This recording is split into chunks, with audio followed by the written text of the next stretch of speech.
થરાદના નાગલા ગામે 2015-2017માં આવેલ પૂરના પાણી બાદ આજ સુધી પાણી ઓસરવાનું નામ લેતા નથી. છેલ્લા 6 દિવસથી વરસાદી પાણીએ ગામ પર જાણે કબજો કરી લીધો હોય એમ પાણી ઓસારતા નથી.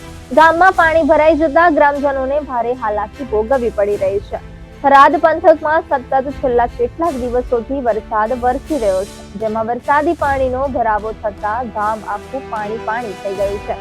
જો કે આ બાબતે ગ્રામજનોએ તંત્રને અનેક વખત રજૂઆતો કરી હોવા છતાં કાયમી પાણી નિકાલની વ્યવસ્થા કરવામાં આવતી નથી, જેના કારણે આ લોકોને ભારે હાલાકી પડી રહી છે. જો કે દર ચોમાસામાં ગામમાં આવેલ ડેરી પંચાયત સહિત રસ્તાઓ પાણીમાં ગરકાવ થઈ જાય છે. લોકોને બહાર જવાના તમામ રસ્તાઓ પર પાણી જ હોય છે. આ બાબતે ગ્રામ પંચાયતના સરપંચ સહિત પૂર્વ સરપંચ અને ગ્રામજનોએ ગતરોજ મામલતદાર કચેરી અને ધારાસભ્ય કાર્યાલય ખાતે રજૂઆત કરી હતી. તો જોવાનું રહ્યું કે આ લોકોના પાણીનો નિકાલ ક્યારે તંત્ર દ્વારા કરવામાં આવે છે.